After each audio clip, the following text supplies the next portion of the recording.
How many of you have ever been on Google Maps and looked at imagery? So when I took this job in '04, and there was probably 1 million people on the planet, maybe a couple million people who had any context for imagery. And they were in governments, they were spies, they looked 40 floors below the ground.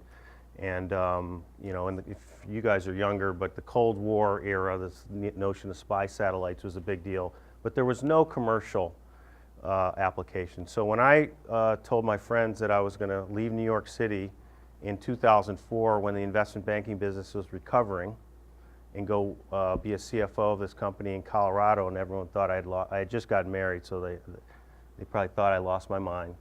Then I go to move out to Colorado, and they're like, you really lost your mind. And then what does the company do? Well, that's a satellite company, and they had zero context.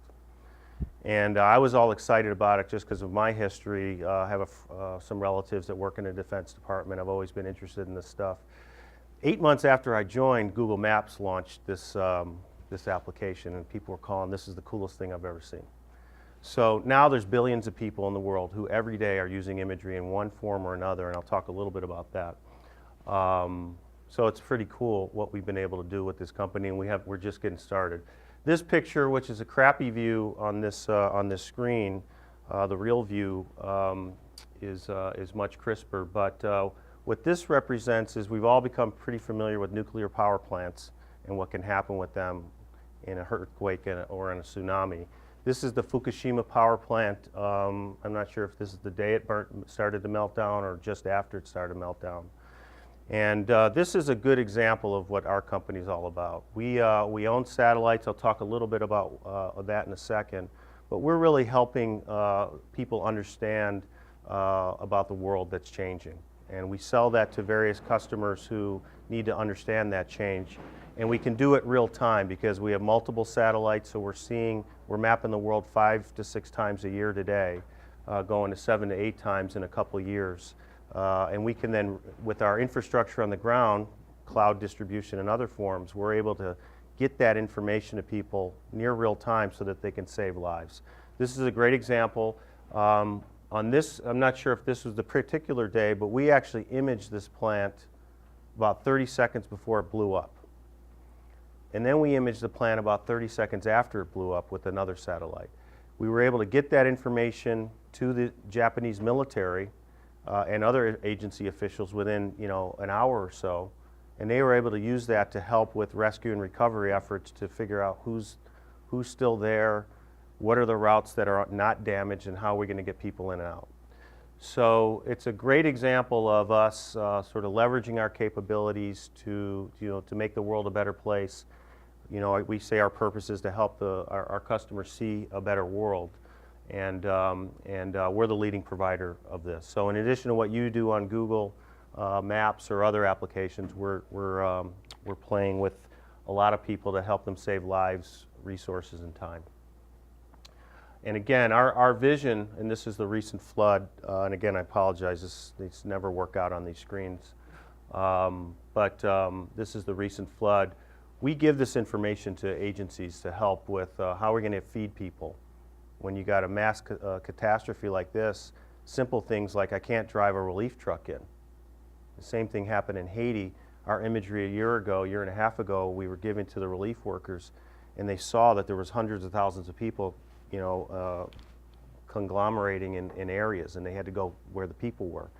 And overhead imagery enables people to do that. So we really are able to help people understand about things that are happening in the world and changing in the world on a real-time basis. We won't talk about that. Here's our infrastructure. So we launched our first satellite in 2001. It's the first satellite operating sub-meter. We've launched 3 since then. Those 3 satellites to the left of the page really enable us to collect the world and map the world 5 times a year. We're adding that to a database that's 10 times the size of the Earth in terms of imagery. So that combination of understanding the world and then refreshing it enables us to sell into many different customer segments.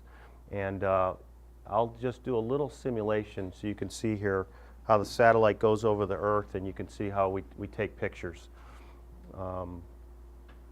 And you can see on the right, you can see where the satellite is on the Earth. And that's how we go around mapping. Are those solar panels? Those are solar panels. We're actually a green company, so our cameras are powered by the sun. We only take pictures in the light. And then we have storage on board, and I think that's it. It is hard for customers to manage data. Most people don't have significant IT infrastructure, except for people that are web host, the Amazons, Google, the US government, some foreign governments. And to put that into context, we signed a deal with Nokia a few years ago to give them maps, imagery maps, so that they can put it on their handsets to drive cell phone sales. And we basically gave them a map of the world with the 300 largest cities also at high resolution. It took their IT systems down. Now Nokia, is a multi-billion-dollar company an hour, right? And this is little old DigitalGlobe in the tumbleweed to Colorado taking their IT systems down. So and this was about 3 years ago. So one of the things that's led us to do is really invest in infrastructure in the cloud that really lowers the barriers to consumption for our customers. Even the US government, the amount of data, especially now with these drones and these airplanes, the video that they're taking, it's just overwhelming them. The video is sort of 10x that amount the US government's taken down every day from airplanes monitoring the world. And so it really has required us to invest in infrastructure that stores and manages and processes the data, and then globally can transmit it through the cloud service offering that we have that allows people to access that data.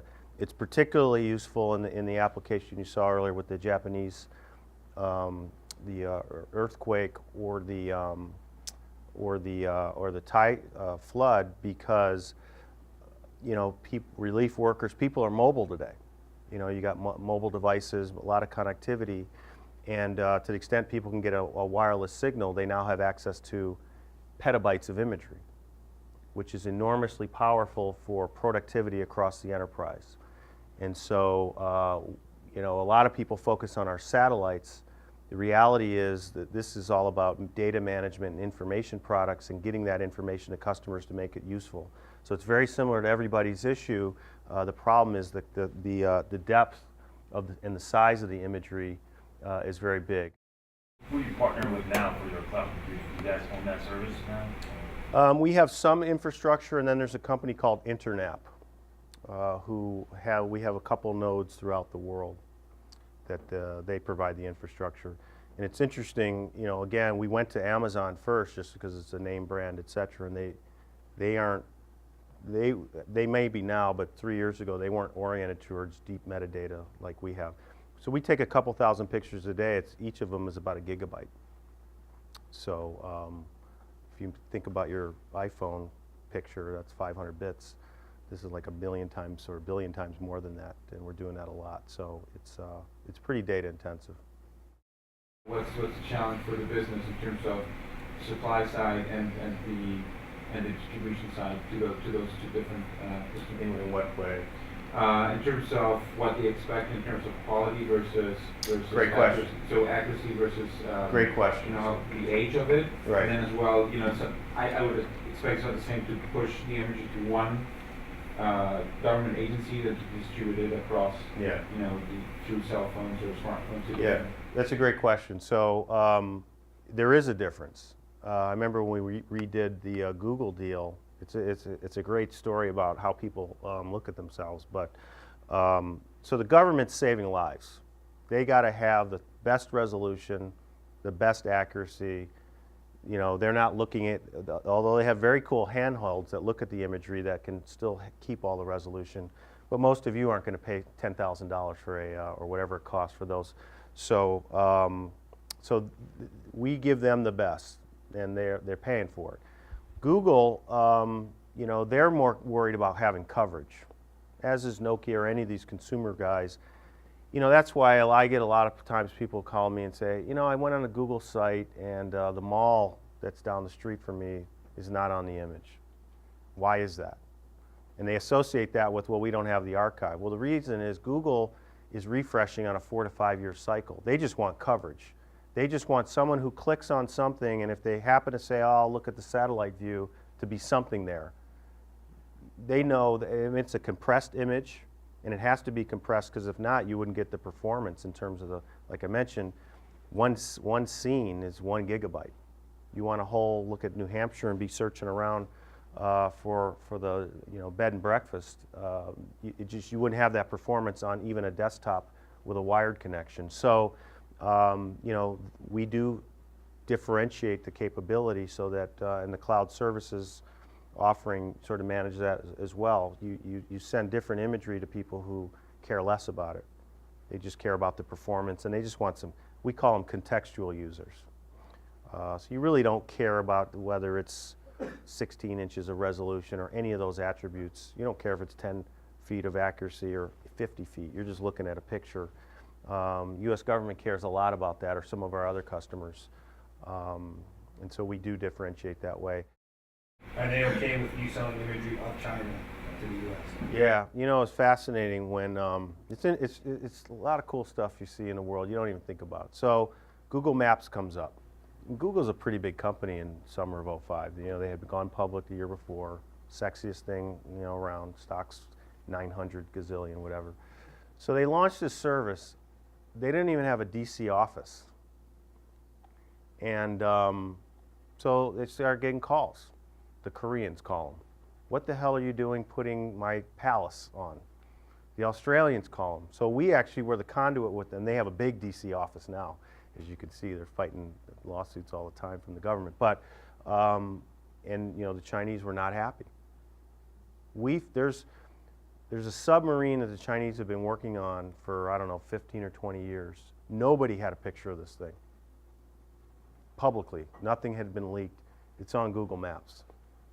We mistakenly, I think, put it in there. No one thought about it, but it was, and some intel spy guys in the Jane's defense world, were looking in Google Earth, and they were trying to figure out where the sub might be, and lo and behold, it was just random that we gave an image of Chinese port where the sub was actually out of the water. Similar with an aircraft carrier. They bought an aircraft carrier from the Russians. The Russians decommissioning their military since the Cold War. We tracked the sailing of that thing. They sailed it like all the way 3/4 around the world to, I think, avoid detection. We watched it all along the way. We imaged in Iran in '02. They started to build this Natanz nuclear weapons plant. So Iranians never admitted that they were building a nuclear weapons capability till our imagery, and we have pictures, every one of them, all along the way. And the good news about our imagery is unclassified. We can go right to the IAEA. 10 years ago, it's classified imagery from a government-owned satellite. They're not going to share that.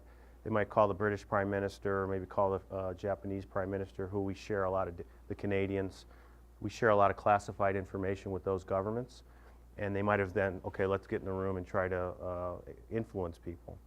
But especially in the post-Iraq war, trust me kind of stuff with the U.S. government, the trust quotient is pretty low. So, our ability to provide this information is actually making the world a safer place. And it's making the world, it's easier to get consensus. Our satellites are operating between 200 and 500 miles above the Earth, and they orbit with the sun. And then they take, a few thousand images a day. Okay. And so we just point and click. So the way the math is, we have 3 of these going around. It's kind of cool. It's like they're lapping each. We have the one at 250 miles an hour is lapping all the other ones. The one at 500 miles, they're all traveling the same speed, but it's sort of like watching a 400-meter race or something, like 800-meter race. And then we don't really image on water, although increasingly we are for economic forecasting to see what's on the ships, how many ships are in the sea lanes. So that's something we're going to do. And so we see every place on the land at least twice a day. You were a tech student. What industries and functions would you like to get into? I think technology is good because it enables so many different things. I think consumer products is good, industrial. I think investment banking is probably good. For me, investment banking was great for 7 years because I did a lot of deals, a lot of sleepless nights. It was a little, I just saw Sally up there and she's like, I can't believe you moved to Colorado. I thought you were going to be in New York forever, and I did too. What I found with banking was I learned a boatload the first few years, and then it really leveled off. If you've done 20 M&A deals, you've done 200 M&A deals. I mean, they're all different, but you kind of get, if you can get 20 or 30 to the ground, it's kind of the same. And I just got tired of advising people about stuff and then not having any ownership. And so I started looking to get back into a company. The one thing I would say about if you're going to work in anything, you kind of got to get fired up. You have a good pass here. You've worked a little bit. Now you're going to come here, have some fun. Your next job, there's no more business school. You're done. So you got to really have passion about what it is. The thing I would tell you is, and I mentioned earlier about these utilities, all these businesses have cool problems. I joined here August of 2004. Very passionate about the opportunity, but it was a troubled company. That's the other thing. People a lot of times get a little afraid about trouble. You want to go to, everyone wants to go to Facebook now. But you know what? No one pays you to go make something that's greater. You got to go fix something that's broken. And if you see the opportunity and get passionate about the opportunity, that's the most interesting. It's stressful, which is why I look like this and not like my picture upstairs. But the thing about management that you have to understand is it matters. Do you have any advice for like former bankers, for example, that are looking to make a move to an operational or corporate role at a company, particularly in terms of like doing your diligence on a small company, if you were joining a $10 or $20 million company, what you would look for? Yeah, it's really hard in a $10 million company because in my view, there's break points with companies. You can kind of get to $10 million through the will of a good founder and a good idea, especially today with technology. 20 to 30 million, you got to add some other infrastructure. You got to have HR, you got to have other people processes because the people are probably getting bigger. 100 million, 200 million. We're about to make another breakthrough, and it's interesting. We're looking for a couple new execs. And I've said this a lot of times to our leadership team, and I say, we have great assets. I told you earlier, we got the best in class, and we aren't going to scale to $1 billion if we don't get the people stuff right. So, and that's hard. So 10 to 20 million dollars, it's really got to be a good idea. It's got to be good technology, track record of the founder, and who's put money in. For me, if you don't have institutional money in an idea and you don't know who the founder is, if you don't have one or two of those, both ideally, then that's a little bit riskier profile because there's a lot of smart guys and girls who build $10 million businesses. But if you want to join something that you think can scale to 200 million, you got to look for the track record. First, you got to get comfortable with the product, service, technology, and then you really got to dig deep on the people. People make all this stuff. Yeah. Explain the cloud computing side of it all. Yeah. So I don't really understand cloud computing at a really high level, but I understand that it's basically used to provide flexibility so that as your data demands and your capacity demands change, you've got that. Is that what you're using it for, or are you using it just so you can scale and you can have the capacity in place as you scale? No, we're using it because to be able to, if Bloomberg really wanted to have access to the data to make the decision, they can't own that. They'd have to have, to manage petabytes of data, complex data, you have to have a lot of infrastructure. So what the cloud does is we'll host it, we'll manage the infrastructure, you just get the information you want. So if you look at the Apple service, right, you get all these movies. You can't fit them on an iPad. You just can't fit all the movies you want on an iPad and your music and all the other stuff you want. So what Apple will say is, I'll host it, and then you just call it when you want, and that's what we're doing. So Nokia will pull Southeast Asia when they want it. They don't have to store it and manage the infrastructure around that. And that's the power of that, because what's happened with digital media is it's becoming much more complex, And you know, people can't manage it. You don't need to have the competency to manage imagery to solve your Bloomberg problem. You want to just get an answer. Well, to get an answer requires a lot of infrastructure. And so what we're offering, we think the path to growth for these new applications and existing applications with even the U.S. government is to make it easier for them to consume, and then they'll consume more. It's almost no different than the Apple model. It's just we're not in the market opportunity that they're in, at least today. Thanks, everybody. Thanks for coming. It's good to meet you guys. Thank you.